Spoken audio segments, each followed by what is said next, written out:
এই অবস্থায় যখন আমাদের কাছে বাচ্চারা আসতেছেন বা আপনাদের কাছে যখন যাচ্ছেন বাচ্চারা, আপনারা কি এটাকে কোনো ক্যাটাগরিতে ফেলেন, যে কোনো গ্রেড করেন বা কোনো স্টেজ করেন কিনা? আমরা যখন আসি তখন কিন্তু আমরা দেখে নিই যে শ্বাস প্রশ্বাসের গতি তার বৃদ্ধি পাইছে কিনা, আর একটা দেখি যে তার হচ্ছে নিচের অংশ বসে যাচ্ছে কিনা। আর তারপর এটা আমরা হচ্ছে লক্ষ্য করি যে বাচ্চাদের কি স্বাভাবিক গলাতে কোনো কিন্তু শব্দ হওয়ার কথা না, কিন্তু বাচ্চা যদি শব্দ এমন শব্দ হয়, নিঃশ্বাস টেনে নিলে এই শব্দটা যদি হয়, তাহলে এটাকে আমরা ইংরেজিতে বলি স্ট্রাইডার। এই শব্দটা বুকের খাঁচা বসে যাওয়া শ্বাস প্রশ্বাসের গতি।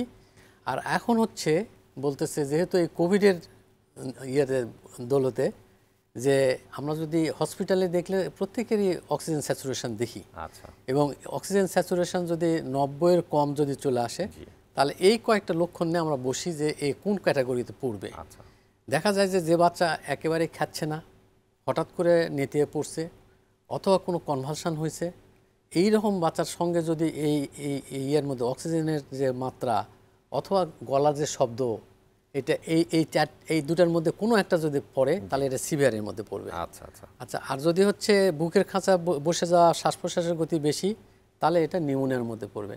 আর এগুলো যদি কোনোটাই না থাকে, তাহলে এটা হচ্ছে নন নিউমোনিয়ার মধ্যে পড়বে। কাশি আছে শুধু যেগুলো।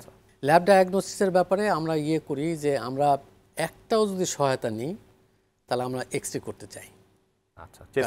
হ্যাঁ, এটা হয়তো আমরা অনেকেই মনে রাখি না যে নিউমোনিয়ার হচ্ছে শ্বাস প্রশ্বাসের অসুখ। তাহলে শ্বাস প্রশ্বাসে কী হয়? শ্বাস প্রশ্বাসে আমরা নেওয়ার নিঃশ্বাস যখন নিই, ফুসফুসে যায়। ফুসফুস কিন্তু খুবই নরম একটা জায়গা, তো এখানে প্রসারিত হয়, সংকুচিত হয়। যখন নিউমোনিয়া হয়, তখন দেখা জলীয় অংশটা ওই ফুসফুসের ওই অংশতে যেয়ে জমাট বেঁধে যায়, যার জন্য এটা প্রসারিত হতে পারে না, সংকুচিত হতে পারে না। তাহলে আমরা যখন এক্সরে করি, তখন দেখি যে এক্সরের মধ্যে যেখানে বাতাস যাওয়ার কথা, সেখানে কি জলীয় অংশ যে আছে কিনা। এক্সরেতে আমরা এটা দেখলেই আমরা ধরে নিই যে এই বাচ্চাটা নিউমোনিয়া হয়েছে। যার জন্য আমরা প্রথমে একটা যদি ইনভেস্টিগেশন করতে চাই, তাহলে এটা এক্সরে করতে আমরা করি।